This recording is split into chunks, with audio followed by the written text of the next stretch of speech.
Bismillahirrahmanirrahim. Assalamualaikum warahmatullahi wabarakatuh. A very good day to our panels. Let us introduce ourselves. My name is Muhammad MUIZZUDDin bin Mahathir, along with my partner Adam HARRAZ bin Muhammad ASRI. Today we will present our research study, the Financial Amount Program Perumahan Rakyat PPR Seri Semarak, Kuala Lumpur, supervised by Puan SUZEI BINTI NURUDDIN alias NORDIN.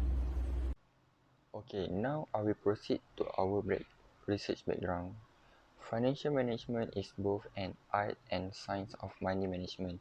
Managing finance requires the use of several economic theories and accounting data. When it comes to financial planning, each person must determine wants and needs. Every problem in financial management will be solved if we identify our wants and needs.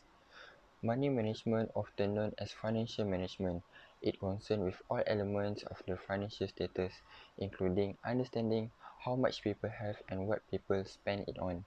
Furthermore, financial management is a part of financial decision making, balancing individual motivation and strategic goals. They must be able to make effective decisions whether they act as individual or as a group of businesses. Money management is the understanding of one's financial status, the use of money to address concerns, and the establishment of a long-term goals with plans to help them save more and spend less.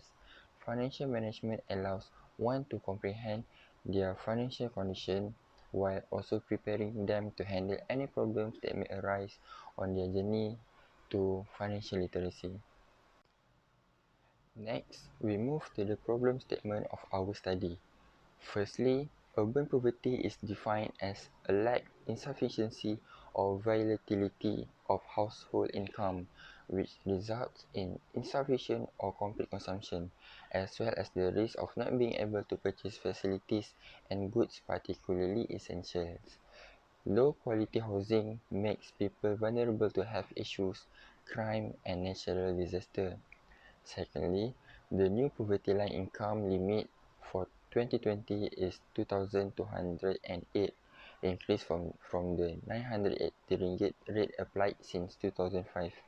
The number of poor households increased to 405,441 with the rise in PLI, compared to only 16,653 with the previous limit.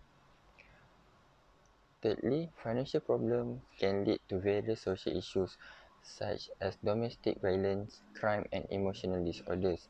Statistics by the Social Welfare Department recorded 3,573 domestic violence cases with various factors in the same period. Of those 327 cases involved those related to financial problems. For the research objective, there are three objectives for the study. Firstly, to identify the financial management of the residents of PPR Seri Semarak. Secondly, to determine the financial literacy of the residents of PPR Seri Semarak. And thirdly, to determine the financial behavior of the residents of PPR Seri Semarak. For the research objective, there are three objectives for the study. Firstly, to identify the financial management of the residents of PPR Seri Semarak. Secondly, to determine the financial literacy of the residents of PPR Seri Semarak.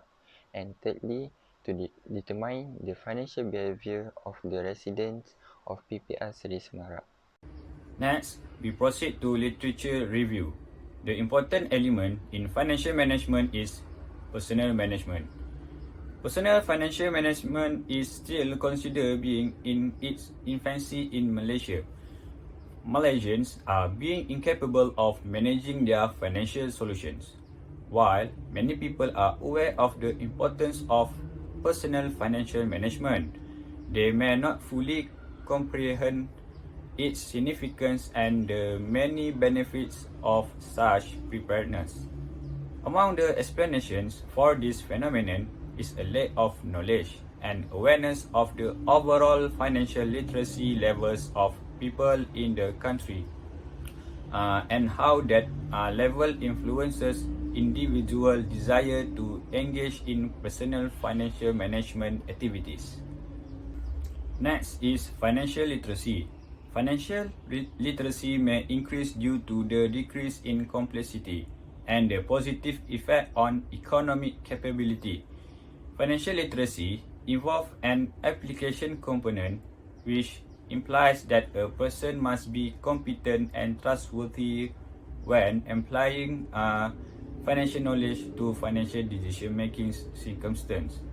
Personal financial literacy provides people with the information, skills, and tools they may need to make sound financial choices, successfully manage their money, and enhance their financial competence to generate demand for better financial service. Financial behavior. When it comes to financial behaviors, the terms refer to establishing regular operations or standard operating procedures that result in organized accounting completion, cash-related details, budgeting, and other business finance activities. People who understand finance exhibit more positive behavior. Changing one's financial management behavior significantly affects one's financial status. It has been proposed that there is an impact of financial mindset on financial management behavior. So, for the conceptual framework, we see that direct relation between two independent variables, which are financial literacy and financial behavior, between dependent variable, which is financial management. We have two variables consist of two hypotheses for each variable. For null hypothesis, there is no significant relation between IV and DV, while for alternative hypothesis, there is a significant relation between IV and DV. Next is methodology. We use quantitative method for our research design. For units of analysis, we focus to individuals which refer to residents of PPR Semarak, Kuala Lumpur. The sample for this study was 100 respondents. We use stratify for our sampling technique and we use Likert scale for our data management. The data of the research gained from the survey of questionnaire. The data analysis used in this study were Pearson correlation and multiple regression. For the main finding, here is the demographic profile, which is to analyze the profile of respondents. As we can see here, the respondents most come from female respondents, which are 52% and male 48%.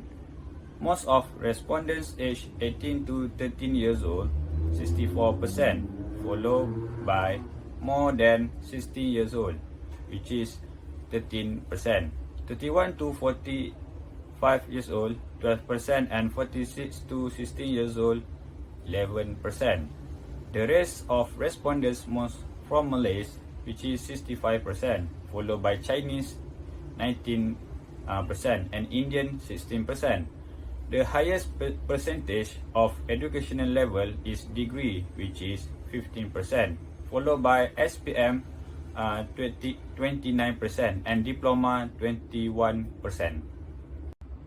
Meanwhile, the highest percentage of occupation is not working, which is 47%, followed by private 26%, self-employment 16%, and government 11%.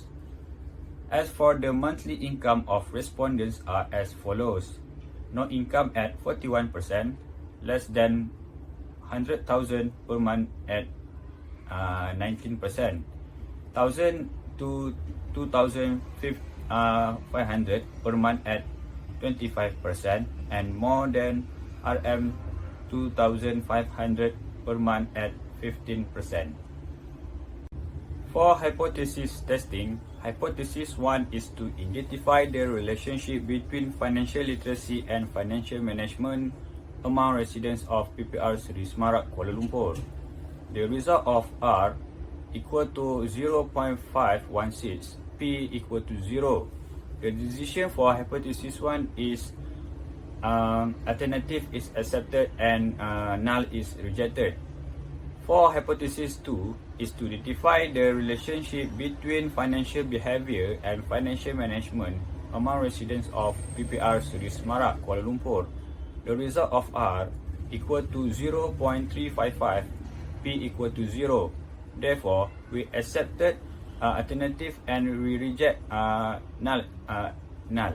For hypothesis 3 is to investigate which independent variable has greater influence on financial management among residents of PPR Seri Semarak, Kuala Lumpur. Based on the beta value, financial literacy is the significant relationship with financial management among residents of PPR Seri Semarak, Kuala Lumpur because it has the highest beta value, which is 0.45. Further recommendations. Firstly, continuous financial education. Continuous financial education is essential in measure for improving financial literacy. Furthermore, ongoing financial education is expected to obtain individual financial goals through excellent financial management. Aside from that, it is strongly recommended to construct financial education designed for specific objectives of diverse groups of society. The educational format should be simple and applicable to people's daily life. The focus should be on hands-on learning and connecting them the benefits of financial goods and activities to their implementation.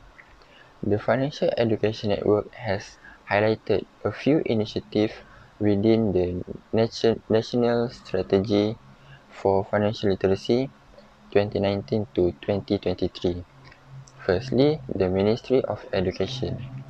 The Ministry of Education had a part in incorporating financial education components into the primary and secondary school by adapting courses such as moral education, accounting, business and economics.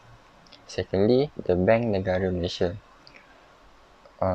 By doing a Carnival Kewangan and Train the Trainers program that was established to teach government councillors to conduct educational programs, especially financial education. Thirdly, Employees Provident Fund. The Retirement Advisory Service was created to encourage financial literacy to improve retirement saving and planning for the retiree. Secondly, the utilization of mass media. The internet has developed into the go-to resource for those looking for information on practically any topic. Using the media as a primary source of financial information, on the other hand, indicates that people actively seek information. The use of media sources such as the internet and newspaper to obtain financial information demonstrate an active effort. Thirdly, the role of the government. The government should establish intervention programs to help people manage their financial responsibilities more effectively, lowering their financial risk. This is due to the fact that regular exposure to financial information and knowledge assists government officers in wisely managing both short and long-term financial planning. The intended outcome will allow this individual to improve their personal and financial quality. Next, for the research limitation and future recommendation, firstly, it would be advantageous for the following study to include both subjective and objective measures of financial literacy. Overall, the study adds to a better knowledge of the financial literacy residents of PPR Seri Semarak by emphasizing the importance of financial management, financial behavior and practicing financial literacy in terms of maintaining their financial well-being. Thirdly, the researchers use a quantitative method with a rapid data collection technique in the study. A quantitative method produces limited results.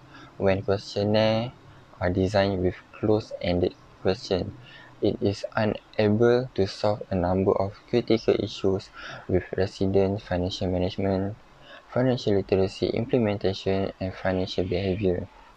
In the future, the researchers should conduct an interview session with respondents to ensure that data collection is more exact and precise. Secondly, this study lacks variables, with the researchers focusing on only three independent factors. The researchers noticed that determining which independent variable will affect the dependent variable was easier. It suggests that in the future, other independent factors be included in a study to understand financial literacy in a specific community better. In conclusion, the study aims to examine and understand financial literacy among the residents of PPR Seri Semarak. This study produced results on how residents manage their finances, whether they adapt to financial literacy, and their financial management behavior.